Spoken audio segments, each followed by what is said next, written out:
A Bruna vai estar ministrando a palavra e eu gostaria que vocês dessem um lindo aplauso por essa serva do Senhor. Eu creio que Deus colocou uma palavra no coração dela. Estende as suas mãos para cá e diga: Senhor Jesus, use a vida da tua serva. Eu tenho certeza que o Senhor já colocou no coração dela uma palavra que veio do seu coração. E eu abro o meu coração para receber nessa noite, em nome de Jesus. Amém? Obrigada, pastor. Amém. A paz, irmãos. Uma boa noite a todos. Começamos uma nova campanha na igreja, né? Um novo ciclo de mensagens. E dentro desse novo ciclo de mensagens existem subtítulos, né? São ferramentas. Nós estamos na nova campanha que são Por 7 Caminhos Fugirão. Na semana passada foi entregue a ferramenta ensinando sobre ciladas. Quantas ciladas o inimigo, né, arma para nós de forma visível, algumas de formas invisíveis. E hoje o que nós vamos falar é sobre ruínas. Nossa, mas ruínas, sim, quando a gente fala que por 7 caminhos fugirão, você precisa aprender como se posicionar, você precisa ter ferramentas, e a maior ferramenta de todas, gente, é o conhecimento. Então, você precisa ter o conhecimento para você se posicionar, e a partir do seu posicionamento, pelos 7 caminhos fugirão. Os inimigos que estão se levantando contra a sua vida. E hoje nós vamos falar sobre ruínas. Se a gente pensar, Deus criou um mundo perfeito, maravilhoso, sem dor, sem morte, sem dívida, sem traição, a perfeição. A Bíblia diz que Deus criava e falava, é muito bom, é muito bom. Quando Ele criou um homem, então, nossa, é muito bom. E aí o diabo veio, causou aquela confusão toda, né? Colocou ali, soprou no ouvido da mulher, a mulher trouxe o pecado, a mulher cometeu o pecado ali junto com o homem, e aí passou a existir o pecado na humanidade. A partir daí, nós passamos a viver o quê? Separados de Deus. A maior ruína que aconteceu na humanidade foi o pecado.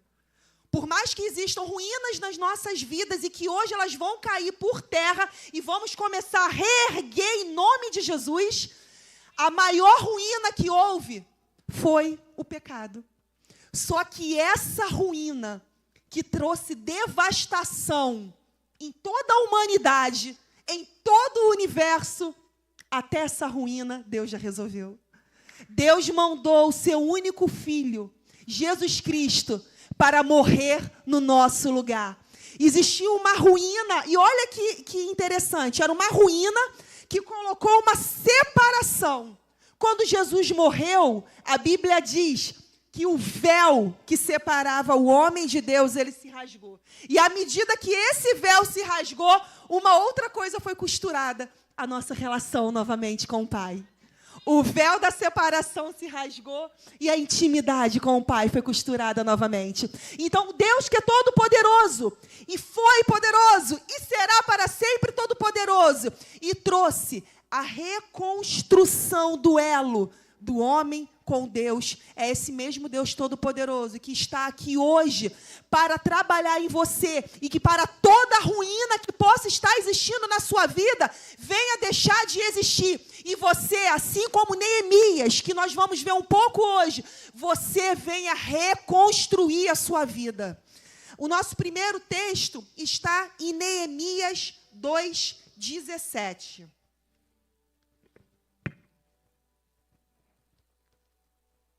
Neemias 2:17 diz assim: Então lhes disse, bem vede vós a miséria em que estamos, que Jerusalém está assolada e que suas portas têm sido queimadas. Vinde, pois, e reedifiquemos o muro de Jerusalém, e não estejamos mais em vergonha. Neemias, ele foi usado pelo Senhor para reconstruir ruínas. Ele, quando chegou em Jerusalém, ele viu Jerusalém totalmente assolada, totalmente destruída. E uma cidade naquela época, o primeiro pontapé para você proteger aquela cidade era você ter o quê? Muros. O que dividia, o que protegia a cidade era muros. Então não adiantava fazer nada dentro da cidade. Existiam pessoas morando na cidade, a cidade existia, mas em calamidade. Mas aquele muro que era a proteção, totalmente destruído. E Neemias falou, não, olha o que fizeram com a nossa cidade. Nós iremos reconstruir, nós iremos sair dessa vergonha. E eu quero te dizer nessa noite, o que fizeram dessa cidade que é você. Você, no poder do Senhor, você pode reconstruir. A vergonha que te colocaram, ela pode cair por terra nessa noite. O Senhor, assim como deu ousadia, como deu ferramentas e sabedoria a Neemias, nessa mesma noite Ele pode derramar tudo isso sobre a tua vida e você reconstruir os muros da sua cidade. Existem lugares que estão condenados, não pelo que é visível, mas estão apresentando risco de destruição. Às vezes você tem visto pessoas na rua, às vezes você tem se mostrado dessa forma, bonito, sorridente, fazendo as coisas do dia a dia, trabalhando, exercendo o ministério, cuidando da família. Mas só você e Deus, muitas das vezes, quando você deita no travesseiro, você sabe a dor que ainda existe dentro de você. Mas as pessoas olham a estética, mas muitas das vezes não conseguem ver a estrutura. Mas Deus, Ele não olha a estética, Deus olha a estrutura. Muitas das vezes, quando a defesa civil, existe um risco de casas desabarem, muitas das vezes, só em você olhar por fora, você já consegue imaginar, essa casa está condenada. Mas às vezes não.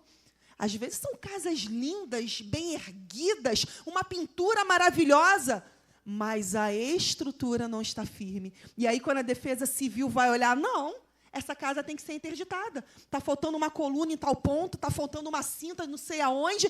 Isso pode cair a qualquer momento. Por mais belo, por mais bonito que pareça, não tem a estrutura. A nossa última campanha antes dessa foi sobre firmados na rocha.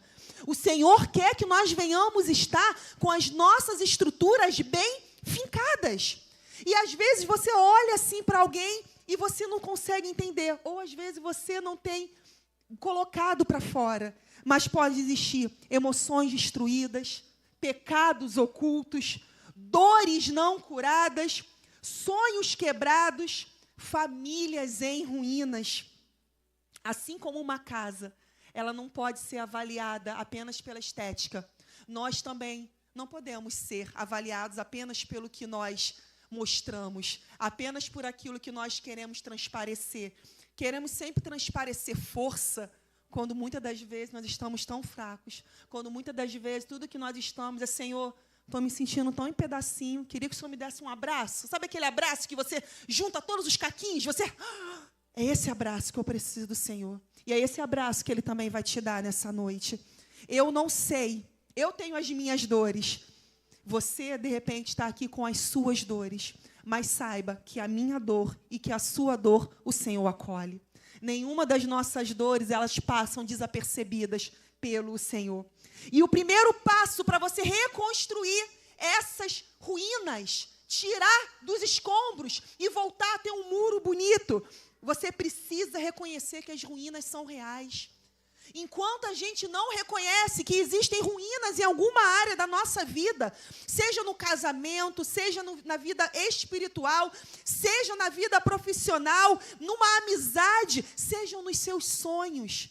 O que um dia existiu e era bonito, era forte, era admirável, e hoje em dia, quando você olha para dentro, você não vê mais sombra daquilo, você só vê escombros. O que era lindo um dia e que deixou de existir e que se tornou apenas em ruínas. Nós precisamos reconhecer. Reconheça, não fique vestindo aquela capa de que está tudo bem, de que está tudo ótimo. Talvez você não queira transparecer isso para as pessoas. E ok, você não precisa transparecer isso para todo mundo mesmo, não. Você precisa ter uma, duas pessoas que você confie e para essa pessoa você vai conseguir transparecer. Mas para uma pessoa, a mais importante, você não pode esconder, que é Deus. Você precisa reconhecer e identificar aonde que estão essas ruínas. Tem gente que se acostumou a viver nas ruínas, gente. Tem gente que se acostumou a todo dia estar comendo só arroz, feijão e ovo, e glória a Deus por isso.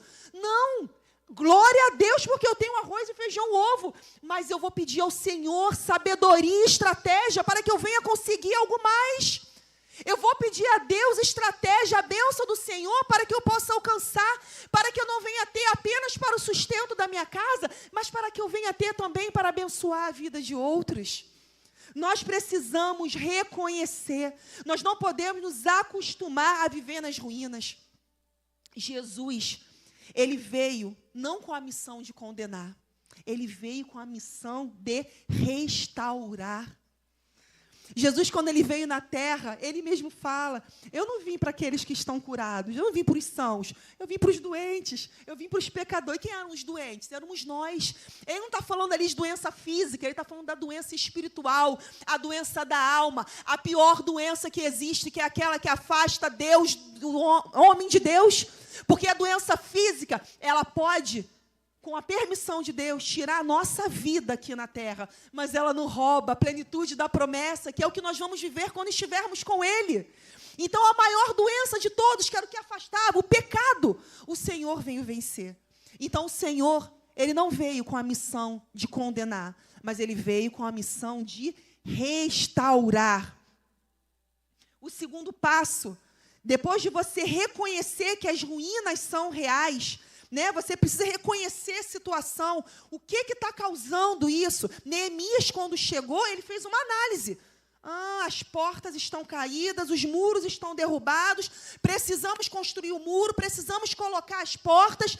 Ele foi tendo estratégia, ele foi dividindo as pessoas em grupos, foi dando orientação por famílias. Olha, enquanto a gente constrói, com a outra mão a gente segura a espada. Ele foi reconhecendo, e a partir daquele reconhecimento ele foi tendo as estratégias. Então você precisa reconhecer a sua atual situação. Olha para dentro da sua vida, onde que tem uma ruína?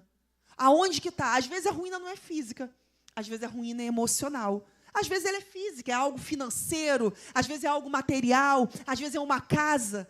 Então, às vezes é algo do seu relacionamento conjugal, o relacionamento entre irmãos.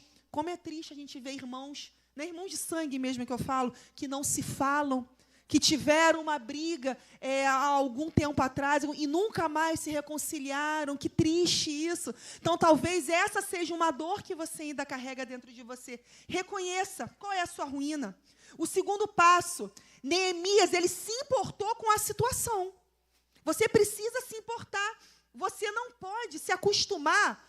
Já estou assim há tantos anos. Meu casamento é assim mesmo. É o meu marido sendo grosso comigo, é a minha esposa ignorando que eu estou em casa, e a gente vai empurrando com a barriga. Não separo por causa das crianças, não separo porque já estou tanto tempo junto, não separo porque como que eu vou me sustentar? Tantos motivos para não se separar, mas nenhum deles é o motivo correto. Porque esse casamento é uma aliança feita não só entre nós dois, mas é uma aliança feita também com Deus, porque existe amor, por mais que esteja embaixo de escombros. Vamos tirar esses escombros, porque o amor que existiu um dia, ele está lá. Ele está lá debaixo daqueles escombros. Então, a gente não pode se acostumar. Estou acostumada a vender um almoço para comprar janta, como o pessoal fala. Não, nós não podemos nos acostumar a viver nas ruínas. Não, eu tenho depressão e, assim, um mês eu estou bem, no outro mês eu estou ruim, no outro mês eu estou bem de novo. Não! Vamos reconhecer a situação, vamos buscar uma forma de mudar. Se for algo espiritual, através da oração e do jejum, você vai ser liberto. Agora, se for algo físico, procure um profissional da saúde mental, procure um psicólogo. Nós temos que parar de ter um preconceito, porque se eu tenho dor no osso, eu procuro um ortopedista. Se tem problema no coração, nós vamos no cardiologista. Se tem um problema de pele, vamos no dermatologista. Mas se tem um problema ligado às emoções, não vou no psicólogo, não. Coisa de maluco. Gente, pelo amor de Deus, Deus colocou profissionais, colocou instrumentos, colocou ferramentas para que nós pudéssemos usar. Não adianta você estar com dor de cabeça, Senhor, tira essa dor de cabeça, tira essa dor de cabeça. Aí a aspirina está ali, a Novalgina, a Neosaldina, um monte de gina, tem lá, só você usar. O Senhor colocou instrumentos, colocou ferramentas. Então, nós precisamos identificar e nós precisamos não ignorar o problema. Não finja que está tudo bem. Não se acostume a ponto de você... Tá tudo bem, eu acordo todo dia, já sei que vai acontecer isso, já sei que eu vou viver nessa frieza na minha família, já sei que financeiramente eu não vou conseguir pagar as contas, já sei que o meu irmão não vai mais falar comigo, e você se acostumou. Não se acostume. Eu tenho essa mágoa aqui, essa raiva de alguma pessoa guardada no meu coração, eu já vivo com isso há tantos anos, não me fez mal até hoje. Você que pensa. Uma das coisas que mais fazem mal ao ser humano é a mágoa, é o rancor, é o ressentimento. Então, você não pode se acostumar. Aquilo que você não reconhece, você não entrega. E aquilo que você não entrega, Deus não transforma. Você precisa reconhecer aonde existe uma ruína. Se tiver alguém aqui que não tem nenhuma ruína, glória a Deus, que bênção, que tudo na sua vida já foi reconstruído. Mas se existe uma área... eu tenho 10 áreas na minha vida e 9 estão maravilhosas. Deixa aquela lá, deixa a 10ª lá. Já me acostumei, tem tantas coisas boas, deixa ela lá. Não!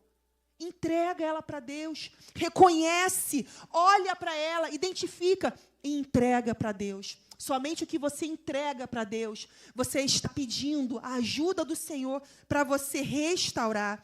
Não finja que está tudo bem, não esconda suas dores. Leve as suas ruínas para Deus. Terceiro passo, Deus levanta restauradores. Deus levantou Neemias, um homem comum. Deus não escolhe, gente, pessoas mirabolantes. Deus escolhe gente como a gente. Deus escolhe do mais simples ao mais erudito. Qualquer um que estiver com o coração disponível, ele pode ser usado pelo Senhor. Deus levantou Neemias para reconstruir. Ele usa pessoas comuns e Ele usa a mim e a você. E eu quero te falar nessa noite, se de repente a sua mente tem te aprisionado num pensamento contrário, nessa noite você vai ser liberto desse pensamento. Porque Deus, Ele não chamou para você viver em ruínas, mas Ele chamou você para reconstruir. Neemias poderia ter ido para Jerusalém e, vamos ficar aqui mesmo, né? Vamos ajeitar aqui a nossa casa e vamos continuar morando aqui. Agora eu vou estar aqui, vou tentar organizar a questão religiosa do povo, que estava uma bagunça também lá na época. Não. Primeiro vamos dar um jeito nisso. Você não pode aceitar viver em ruínas no que é mais simples na sua vida e no que é mais complexo. Porque se você se acomoda, quem vai lutar por você? O seu vizinho não vai lutar por você. Você pode ter até alguém que seja um companheiro, um parceiro de oração, mas a luta é sua. Veio um homem que ajudou Jesus a carregar a cruz, mas a cruz não era daquele homem, a cruz era de Jesus. Então vão vir pessoas para te ajudar, mas ninguém vai lutar pela sua causa como você pode lutar. Ninguém vai lutar com a mesma força, com o mesmo ímpeto, com o mesmo vigor. Você precisa se colocar nesse papel de reconstruir. Te convido também a abrir Isaías 61.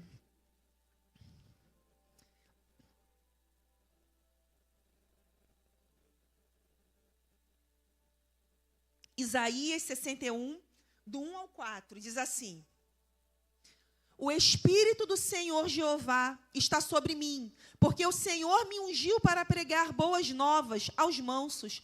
Enviou-me a restaurar os contritos de coração, a proclamar a liberdade aos cativos e a abertura de prisão aos presos, e a apregoar o ano aceitável do Senhor e o dia da vingança do nosso Deus, a consolar todos os tristes, a ordenar acerca dos tristes de Sião, que se dê ornamento no lugar de cinza, óleo de alegria no lugar de tristeza, vestes de louvor no lugar do espírito angustiado, a fim de que chamem árvore de justiça, plantação do Senhor, para que ele seja glorificado.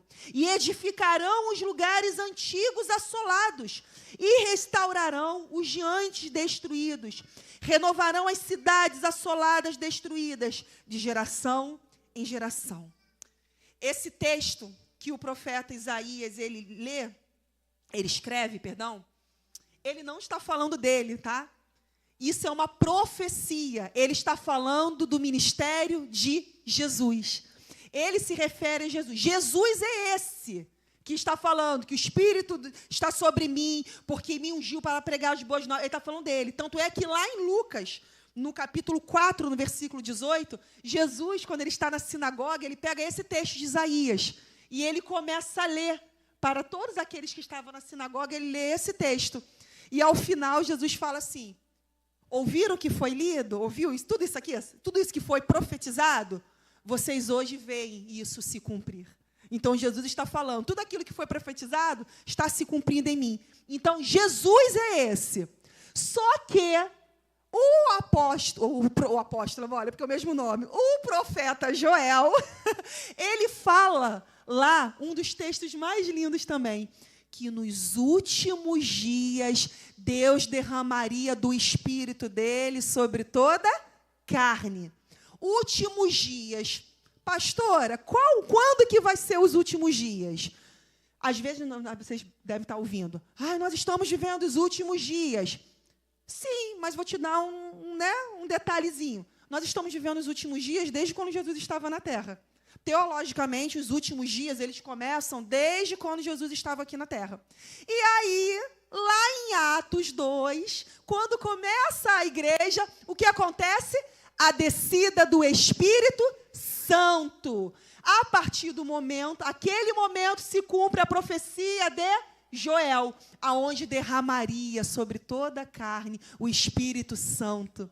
Então, esse mesmo Espírito que estava em Jesus Cristo, que é o Espírito Santo, é o Espírito de Deus, ele agora está também sobre mim e sobre você. E esse ministério que o Senhor Jesus teve na terra, ele nos dá a missão de continuar a levar essa verdade. O próprio Jesus diz que nós poderíamos fazer coisas ainda maiores do que o que ele fez. Então, nós passamos a ter o Espírito Santo, diferente no Antigo Testamento, que o Espírito Santo era um privilégio do profeta. E mesmo assim, ele não ficava ali, não. Ele ia, usava o profeta ou o rei, fazia a obra que tinha que fazer e voltava para Deus.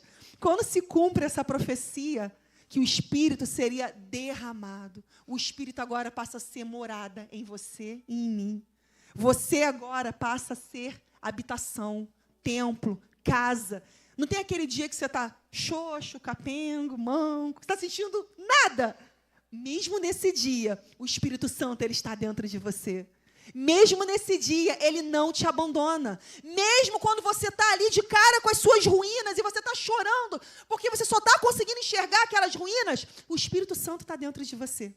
E a partir do momento que o Espírito Santo está dentro de você e está dentro de mim, nós temos essa missão.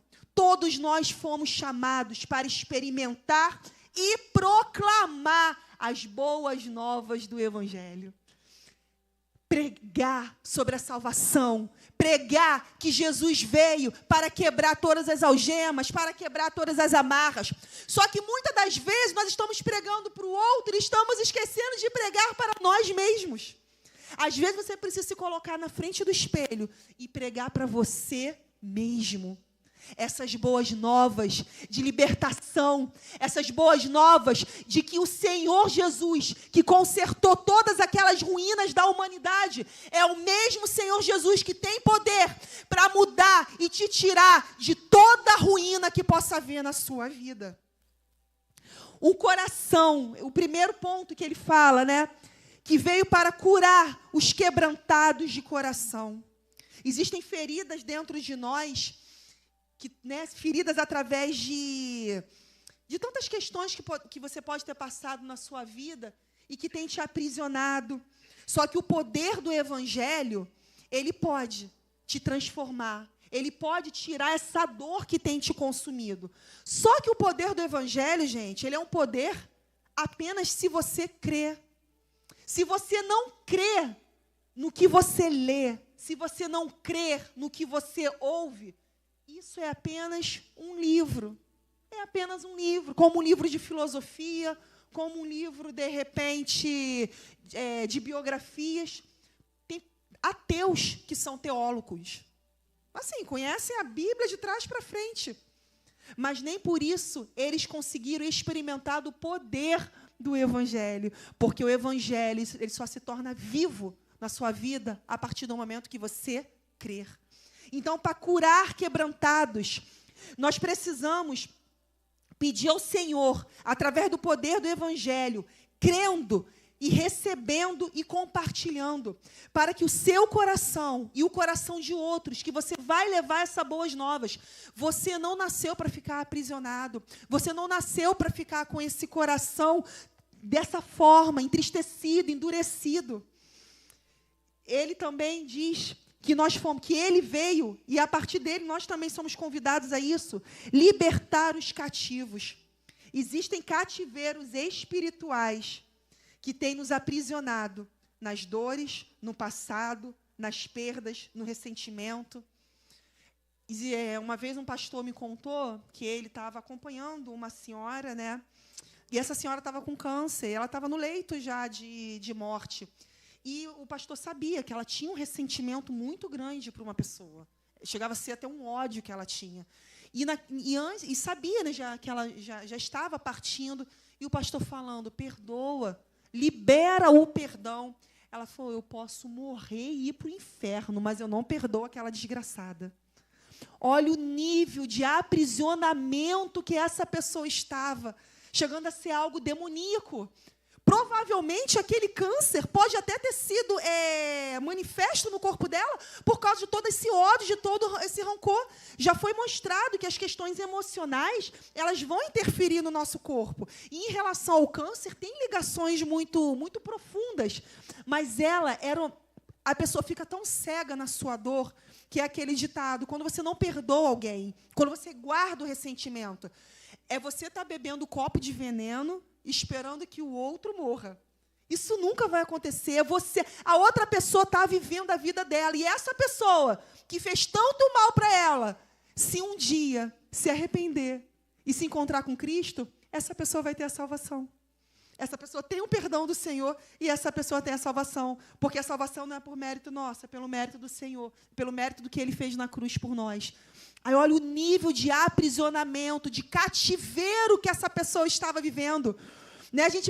Quando a gente vê estourar um cativeiro e libertar o refém, né? É geralmente aquele quarto feio, um colchão. Em filme a gente vê muito isso. Jesus, ele veio e estourou esse cativeiro. Nós estávamos aprisionados nesse cativeiro de Satanás, que era o quê? O pecado. E ele veio, estourou esse cativeiro, nos resgatou. É lindo aquele texto que fala que Deus nos tirou do império das trevas e nos levou para o reino do Filho do seu amor. Foi isso que Jesus fez, quando ele meteu o pé na porta e falou, é meu filho, é minha filha, vem comigo. Só que existem pessoas que Jesus falou, vem comigo. E a pessoa ainda está assim, não, eu quero ficar aqui. Por quê? Não, mas esse lugar é horrível, é fedido, é insalubre. Não, mas eu tenho a raiva, eu tenho o ódio, eu não vou perdoar, eu não consigo perdoar. Ou tem pessoas que não é a questão de perdoar o outro, mas é de perdoar a si mesmo. Muitas das vezes tem pessoas que estão presas em cativeiros pela culpa, pelo peso de coisas do passado. Deus já te perdoou. E, às vezes, você se sente maior do que Deus em não se perdoar. Não dê ouvidos ao diabo. A Bíblia mostra que o diabo ele é o nosso acusador. Em todo o tempo ele está ali. Você fez isso. Está na igreja agora?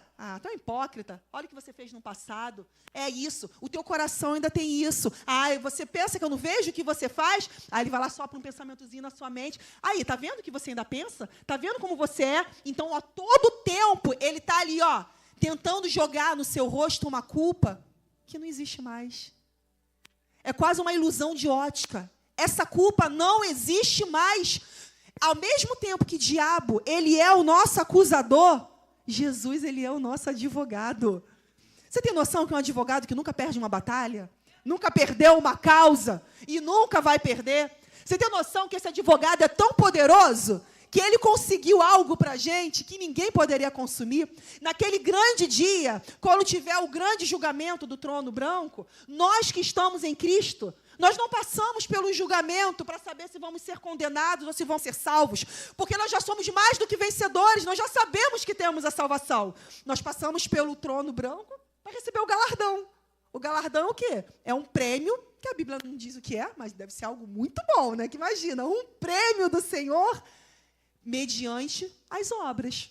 A salvação não é por obra. Não tem nada que você possa fazer que vai te dar salvação. Foi Jesus que fez. Agora, o galardão, esse prêmio, é pelas obras que você fez. Então, por isso que nós vamos passar diante do Senhor. Agora, aqueles que não entregaram a sua vida ao Senhor, esses é para o julgamento realmente, para a condenação. Então, se o Senhor te perdoou, um advogado tão maravilhoso que conseguiu rasgar o seu escrito de dívida, você não é mais fichado. Na terra, você, pode ter tido um advogado bom e vai lá ficar fichado. Nós não temos mais ficha suja, não tem mais ficha corrida no céu. Estamos limpinhos diante do Senhor. E glória a Deus que é por mérito dele, porque se fosse por mérito nosso, não daria certo. E você ainda continua dando ouvidos à voz de Satanás. Aquela mulher adúltera, que estava sendo arrastada. Aí, adúltera, apedreja, mata. E Jesus, quando falou, atire a primeira pedra quem não tiver pecado, eles foram embora. O que Jesus falou para ela? Vai e não peques mais. Pode ter acontecido, muitas vezes, durante a vida dela, pessoas querendo trazer ao rosto dela o que ela fez. Mas você fez isso. Você perdeu o seu casamento, culpa sua. Foi pelo que você fez de errado. E, com certeza, em vários momentos da vida, ela tinha que trazer à memória o que o Senhor Jesus falou. Vai e não peques mais. Eu não sei o que você fez no seu passado, mas eu sei que não existe tamanho de pecado que o Senhor não possa perdoar. Não existe pecado tão vermelho que o Senhor não possa transformar em branco como a neve.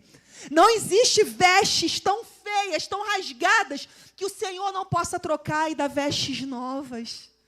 Não permita que o diabo fique te acusando.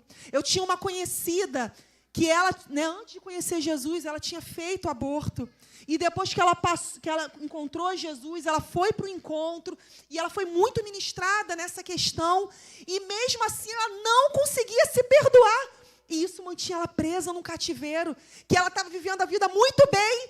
De repente, tinha dia que ela entrava numa depressão, tinha dia... Mas nisso ela não conseguia fazer nada na igreja, ela não conseguia evangelizar, ela se achava uma hipócrita se ela fosse falar de Jesus para alguém, porque não, quem sou eu para falar de Jesus? Olha o que eu fiz, eu matei o meu filho. E foi um trabalho, durante um tempo, de acompanhamento, até que depois ela conseguiu entender e receber o perdão do Senhor. E não apenas receber o perdão do Senhor, mas ministrar esse perdão na vida de outras pessoas. Então, não dê. Toda vez, se o pecado que você cometeu, você confessou ao Senhor, você se arrependeu, o diabo, ele é o pai da mentira. Então, se ele está falando para você que não tem mais jeito, é mentira, não dá ouvido. Estude a palavra. Tenha a palavra na ponta da língua, na sua mente, no seu coração. Porque o diabo, ele é tão astuto que quando ele foi tentar o Senhor Jesus no deserto, ele não jogou qualquer palavra. Ele usou a própria palavra para ver se confundia a mente de Jesus, para ver se ele caía em tentação. Então, se ele fez isso com Jesus, quem dirá comigo, com você? Ele usa, muitas das vezes, a palavra para deturpar. Só que o que Jesus fez? Jesus venceu ele com a própria palavra. Então, tenha a palavra guardada no teu coração, para que quando vier uma acusação, uma seta mentirosa de Satanás, você consiga rebater com a palavra. A palavra é a sua maior arma. Então, se liberte de toda a culpa. O Senhor te perdoou. Não saia daqui hoje aprisionado em algo que você fez de errado. Infelizmente, algumas consequências ficam. Deus perdoa, mas as consequências ficam. Existem pessoas que cometeram crimes e irão ter que pagar por isso perante a justiça. Isso quer dizer que Jesus não perdoou? Não perdoou. Perdoou. Se aquela pessoa morrer, aquela pessoa vai estar salva com o Senhor. Mas isso não exclui das consequências. Às vezes, houve um adultério no casamento. E acabou o casamento, as pessoas reconstruíram sua vida. E você, a pessoa que cometeu adultério, se arrependeu. E depois disso, Senhor, o que eu fiz da minha vida? Agora eu vejo a minha ex-esposa, ou eu vejo meu ex-marido casado novamente, e eu não tenho como ter de volta isso. Sim, é uma consequência de um pecado que você cometeu. E você vai ter que saber administrar a consequência agora. Mas o perdão está sobre a sua vida. Então, não deixe Satanás ficar te prendendo nesse cativeiro de culpa, de medo, de ressentimento e de condenação. A palavra de Jesus, ela é suficiente. Por que ainda existe culpa? Se o Senhor te perdoou, não se coloque numa posição maior do que o Senhor. Se o Senhor te perdoou, quem é você para não se perdoar? Você é servo do Deus Altíssimo. Você pertence a Ele. Quem é você para se julgar ainda pecador? Você está invalidando o sacrifício de Jesus na cruz. Você está dizendo que o que Jesus fez na cruz, Ele é poderoso para salvar X, Y, Z. Mas o que eu fiz, não. O que eu fiz é um pecado além, é um pecado maior. O apóstolo Paulo, antes de conhecer Jesus, ele matava cristãos, ele arrastava mulheres, crianças, matava. Quando ele teve um encontro com Jesus, ele estava indo pegar com uma carta, com uma liberação, para dizimar a igreja. E naquele momento, Jesus encontra ele. E naquele momento, todo o pecado dele foi perdoado. Então, saia daqui hoje sem peso, sem culpa. Saia daqui leve. Não deixe Satanás te manter ainda nesse cativeiro. Satanás vai botando escombros, ruínas, que daqui a pouco você não consegue nem se enxergar, nem se reconhecer. Você foi liberto, você foi perdoado. Por outro que ele, nesse texto também que ele fala, nós fomos chamados também, o Senhor Jesus, né, um dos ministérios do Senhor Jesus, e nós devemos seguir esse exemplo. Pôr em liberdade os algemados. Algema fala de mãos e pés atados. Né? Quando a polícia vai prender algum criminoso, eles, né, algemam. Por quê? Seja a mão, ou seja os pés, ou seja, na época da escravidão, lá em Petrópolis, tinha, né, tem um museu, aí tem um tipo de algema, que algemava os pés, aí vinha o ferro e algemava as mãos. Então, era pé e mão ao mesmo tempo algemado. Por que isso? Isso limita a sua velocidade, limita a forma que você vai andar. Algumas pessoas estão ainda algemadas. Sabe por quê? Pecados tolerados. Será que existem pecados que nós estamos tolerando? A gente, às vezes, cai na armadilha de achar que tem pecadinho, pecadão. A gente, às vezes, até fala que não, pecado é tudo igual, não tem pecadinho, pecadão, não. Pecado é pecado. Mas, na nossa prática de vida, nós vivemos de uma forma diferente. Às vezes, nós toleramos o falar mal de alguém. Às vezes, nós toleramos a preguiça. Às vezes, nós toleramos ter o olho mau. Sempre olhar de forma ruim. Nunca dá o benefício da dúvida. Ah, aquela pessoa passou e não falou. Está vendo? Passou e não falou. Está se achando com o rei na barriga. Está se achando melhor. Não, a pessoa não pode ter passado e não ter visto. Não, isso não acontece. Não, mas aí é você que está conjecturando, né? Então, assim, é um olho mau. É sempre tentar olhar o pior da pessoa, sem dar nem o benefício da dúvida. Muitas das vezes, esses pequenos pecadinhos, nós vamos o quê? Guardando. Às vezes, eu vi uma pessoa perguntando para o pastor, assim, na internet, um pastor, ficar mandando foto de coreano muito gato para as minhas amigas no grupo, somos casadas, é pecado? Ah, pastor, isso é uma safadeza além de pecado. Aí, quer dizer, são pecadinhos o quê? Tolerados. Ah, isso daqui não tem problema. Eu estava vendo uma série, comecei a ver, nem lembro o nome, isso foi ano passado, ano retrasado, e assim, a série prendia, que boa, e tudo, aí estou vendo. Quando chegou no segundo capítulo, um homem metendo um beijo no outro homem, eu falei, gente, não acredito. Aí parei de ver a série, caramba, e a série tinha um enredo que eu fiquei curiosa para saber, mas eu falei, eu não posso estar vendo isso. Como que eu vou estar trazendo isso para dentro da minha casa? Como que eu vou estar trazendo isso para dentro dos meus olhos? Como que eu vou estar trazendo isso para a minha mente, ficar vendo, e depois acabar achar que aquilo é uma coisa totalmente tranquila, totalmente normal? Então, assim, são coisas pequenas, gente. São coisas pequenas que a gente vai pedir emprestado e não paguei, pedir emprestado e não devolvi, conscientemente. Tudo isso são o quê? Pecadinhos que nós vamos guardando. E esses pecadinhos que nós vamos guardando e achando que não tem nada demais, me lembra muito ao texto que fala lá em Cantares de Salomão, que fala das raposinhas. O texto fala assim, olha, a vinha está em flor, ela está pronta para dar o seu fruto. Vamos pegar essas raposinhas, coisinhas pequenas, porque elas vão entrar e vão destruir tudo. É assim na nossa vida. A maioria dos casamentos não são destruídos por coisas grandes, são destruídas por acúmulo de coisas pequenas. A maioria da vida espiritual, dificilmente a pessoa tem uma queda. Bum, de repente, a pessoa está firme com Deus, está ali, de repente, um adultério. Não. A pessoa vai acumulando pecadinho, pequenas raposinhas, até que aquelas raposinhas tomam conta de tudo e você já não consegue mais voltar ao ponto de partida. Então, você poderia, às vezes, estar mais longe. E eu não falo estar avançando mais, gente. Eu não estou falando de questão física. Eu não estou falando de ministério. Eu estou falando da tua vida com Deus. A sua vida na intimidade. A sua vida no particular. Tem pessoas que poderiam estar muito mais profundo com o Senhor, mas ainda não estão, porque estão algemados em pequenos pecadinhos. E Deus nos chamou para libertar algemados. Precisamos declarar que essas pessoas não precisam ficar presas nesses pecados. Ele nos chamou para que coisa linda. Consolar os que choram. Jesus, ele veio para isso. Nesse texto que fala de Jesus, Isaías diz que ele viria consolar os que choram. E ele nos chama também para fazer isso. Às vezes, a sua forma de dar o consolo é só estar perto de alguém e deixar aquela pessoa desabafar. Às vezes, a pessoa só precisa falar, e ela sai de lá. Nossa, você me ajudou muito. Aí nossa, mas como que eu ajudei? Eu não falei nada. Não, mas a pessoa só precisava ser ouvida. Ele te chamou para consolar. E olha que lindo que a Bíblia fala. A Bíblia fala que com o mesmo consolo que nós fomos consolados, nós iremos consolar os outros. Então, existem dores que você passou na sua vida, que Deus vai usar essa dor para você consolar alguém que passou pela mesma situação. Nada nas mãos do Senhor é perdido.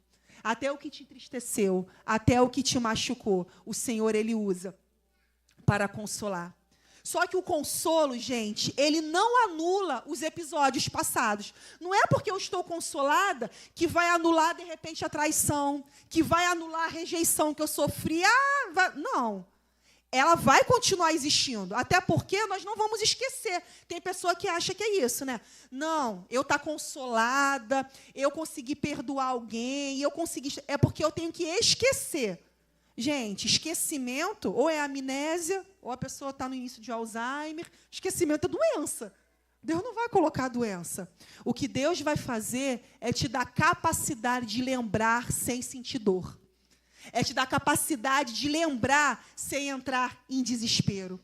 O consolo, ele, como eu falei, ele não anula o episódio, mas ele remove o aguilhão da dor que o episódio te causou. O aguilhão é a ponta, é o que te fere. Por exemplo, um escorpião, o aguilhão é ali o ferrão dele. Uma lança, a ponta, é aquilo que te machuca. Então, o consolo, ele consegue remover esse aguilhão. Existiu, eu passei por isso, mas essa dor, ela não me aprisiona mais. E o consolo, ele precisa ser mantido com atos de gratidão. Você precisa estar agradecendo ao Senhor. Olha para a tua vida e seja grato ao que o Senhor tem derramado sobre a vida. Tenha palavras positivas. Já viu aquelas pessoas que tudo é palavra de derrota? Você pode falar, nossa, fui no supermercado, eu fui o cliente número 1000 e eu ganhei uma viagem para Disney com tudo pago para minha família. Aí aquela pessoa fala, olha, a pastora já até recebeu, né? Aí a pessoa fala, nossa, gente, mas se o avião cair? Não, é muito perigoso andar de avião, não. E o dólar está muito caro, você não vai nem conseguir comprar muitas coisas lá na loja da Disney. Gente, eu estou dando uma notícia que eu ganhei uma viagem, tudo pago. E a pessoa está sempre vendo o lado ruim. Então, tenha palavras positivas. Venha glorificar. Se alguém vem, olha aqui, irmão, olha a casa que eu comprei. Não, mas é uma casa pequena, né? Não é pequenininho. Mas como é que vai ser? Gente, nem tudo que... Se você pensou isso, guarda a boquinha para você. Fala assim, ó, não fala, fica quieto. Fala, meu irmão, que bênção, que Deus te abençoe. Glorificado seja o nome do Senhor por essa casa. Glorificado seja o Senhor por esse carro. Glorifica, se alegra junto com o teu irmão. Confissões de esperança para você poder alimentar o consolo também. Confesse, declare a palavra de Deus, declare o que Cristo fez por você. Quando vier a dor novamente, quando vier a culpa, vai para frente do espelho e declara que você é filho, que você é filha, que você é amada, que o Senhor te libertou, que o diabo não tem mais poder sobre a sua vida, que você é livre no Senhor Jesus Cristo. Declara as verdades. A palavra de Deus diz que nós devemos trazer à memória o que nos dá esperança. Na época da pandemia, 2020, a Bela fez 3 meses no dia 15 de março. Foi no dia 16 de março que fechou tudo. Então, eu lembro muito bem. E ela 3 meses ali, tudo. E a Globo fazia aquele plantão, né? De manhã até a noite. E eu comecei a só ver aquilo. Eu só via aquilo, eu só via aquilo, eu só via aquilo. O meu marido, um dia a gente até discutiu ele. Para com isso, você só se alimenta disso. A gente não consegue pensar em outra coisa nessa casa sem ser essa questão. E aquilo foi passando. Passou um tempo, eu comecei a ver que eu estava adoecendo emocionalmente. A gente tinha voltado a obra da casa na época, e eu comecei a ficar assim, não, eu não posso estar feliz por estar construindo a casa. Não, eu não posso, porque tem um monte de gente morrendo, eu não posso estar feliz. Eu estou errada, eu não posso estar feliz com isso. Aí eu começava a me culpar, e eu começava, não, para que a gente está construindo a casa? Não, amanhã todo mundo pode morrer, tudo pode acabar. Não, e eu comecei a ficar desse jeito, desesperado. Aí eu falei, não, vamos parar. Comecei a parar de assistir aqueles telejornais, era louvor. Comecei a colocar a minha mente em outro foco. Então, vigie o que você está vendo. Vigie, alimente a sua memória com o que pode dar esperança. Porque, senão, a gente começa a achar que você vai sair de casa e vai encontrar um corpo, né? Porque os jornais só falam isso. Você fala, meu Deus do céu. Quando eu era criança, tinha aquele jornal O Povo. Quem é da minha idade para cima vai lembrar. Eu me lembro que minha mãe falava assim, nossa, minha mãe odiava aquele jornal. Eu falava, meu Deus, esse jornal, se apertar ele, escorre sangue. Que só era tragédia, né? Só que hoje em dia, esses jornais estão assim na televisão. A internet está assim. Então, filtra. Alimente a tua mente com o que te traz esperança. E o que nos traz esperança é a palavra do Senhor. Os muros que estavam destruídos em Neemias, eles foram restaurados em apenas 52 dias. O que parecia impossível aconteceu. E eu quero te dizer que o que parece impossível na sua vida, se você chamar o Senhor Jesus, se você analisar essas ruínas e entregar para Ele, o Senhor pode reconstruir. E pode reconstruir muito antes do que você imagina. Você é um edificador na sua vida e na vida dos outros. O que o Senhor faz, Ele não vai se restringir à sua vida, mas Ele vai compartilhar com outras pessoas. A reconstrução na sua vida não vai impactar apenas você, mas vai impactar aqueles que vão estar ao seu lado. Talvez você olhe para alguma área da sua vida, ou para uma pessoa vivendo, ou uma pessoa que você conhece, e esteja vendo apenas ruínas. Mas Deus nos diz hoje, ainda há esperança. Ainda dá para reconstruir. E eu faço tudo novo. O que veio aí na sua mente, que você está achando que é muito difícil, ou aquela pessoa que você não consegue nem imaginar ela na presença de Deus, é sobre essa situação que o Senhor te fala que ainda há esperança, que ainda dá para reconstruir. E você, a partir de hoje, você vai buscar a Deus em primeiro lugar. E você vai reconhecer as suas ruínas. Você vai levar tudo para Deus. Você vai se levantar para reconstruir. E você não vai desistir diante dos adversários. Porque quando Neemias começou a reconstruir os muros, adversários se levantaram. Quando o mundo espiritual vê que você está tomando posicionamento, que você está se reerguendo, pegando as ferramentas do Senhor para reconstruir o que estava em ruínas, o inimigo não vai ficar quieto. Ele vai começar, o primeiro lugar que ele começa é aqui, ó. Colocar dúvida. Amanhã, tudo aquilo que foi falado lá na igreja é mentira. É mentira, não acredita. Primeiro lugar onde ele trabalha, seu campo de batalha em primeiro lugar é aqui na mente. Então saia daqui decidido a não dar ouvidos. E a partir disso, ele faz de você carvalho de justiça. Carvalho, ele é forte, ele não cai fácil. Deus, ele não quer você fraco espiritualmente. Ele quer te tornar forte e firme. Ele quer tirar aquelas vestes de tristeza e te dar vestes de alegria. Uma parte do fruto do Espírito Santo é a alegria. Então que essa alegria recaia sobre você nessa noite, amém? Quero te convidar a ficar de pé. Vamos falar com o Senhor nesse momento. Nesse momento eu quero te convidar a você fechar teus olhos. Pensa aí nesse momento. O primeiro passo é você reconhecer que existem ruínas. É o primeiro passo. Não adianta você ficar escondendo, você ficar vivendo na negação. Porque o primeiro passo é você reconhecer aonde que está essa ruína na sua vida. Apresenta ele para o Senhor. Apresenta ela para o Senhor nesse momento. Fala com o Senhor. Às vezes essa ruína já está aí há muitos e muitos anos e você não sabe nem por onde começar. Pede ao Senhor estratégias. Oh Deus, assim como o Senhor deu estratégias para Neemias, eu te peço, Senhor, dá estratégia para o teu povo.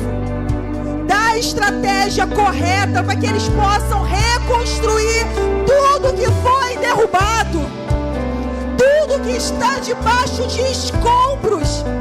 Oh Pai, em nome de Jesus, o Senhor é o Deus que faz tudo novo. E eu quero te pedir essa restauração sobre teus filhos, Pai. Toda dor que está aprisionando, seja liberta em nome de Jesus. Espíritos imundos, se vocês estão prendendo a mente de alguém aqui, trazendo peso de culpa, trazendo peso de dor, trazendo condenação, eu te repreendo em nome de Jesus. Essa pessoa reconheceu Jesus como seu único e suficiente Salvador. E por mais que você relute, por mais que você não aceite, por mais que você esbraveje, você não tem mais poder sobre a vida dele. Você não tem mais poder sobre a vida dela. Seja livre em nome de Jesus. Toma posse dessa liberdade que o Senhor já derramou. O Senhor já te deu. O seu nome não está mais no rol de condenados. O teu nome está no rol de filho e filha amada. O seu nome está no rol daqueles que foram reconstruídos. Você é muralha forte. Você é carvalho de justiça. Deus, em nome de Jesus, Senhor, tira todo o peso de acusação que Satanás tem colocado. Pai, se arrancou, aprisionando cada coração nessa noite. Que o Senhor venha com a tua mão tocar, Senhor. Arranca todo rancor, arranca toda mágoa. Pai, toda lembrança de dor que hoje venha a ser trocada por uma lembrança de consolo. A sua luta, a sua dor, ela vai servir como instrumento na vida de outras pessoas. O consolo que o Senhor derramou sobre a tua vida é o consolo que você também derramará sobre a vida de outros. Seja livre em nome de Jesus. Que teu coração saia daqui em paz. Que toda cinza, que todo pano de saco venha a ser trocado da tua vida. Que você venha receber uma coroa, porque você é príncipe e princesa. Você é filho do Rei dos Reis. Que você venha, que o Senhor venha trocar esse espírito angustiado por espírito alegre, de paz. Shalom, queridos, que Deus abençoe sua vida. Que bom que você assistiu a mais uma de nossas mensagens. Você também pode curtir, comentar e também se inscrever no nosso canal, ativar as notificações para novas mensagens e compartilhar esse conteúdo. Você também pode nos acompanhar através das nossas mídias sociais e o QR Code que aparece na tela. E claro, você também pode participar dessa obra compartilhando e doando a sua oferta para que possamos pregar o Evangelho. Que Deus te abençoe.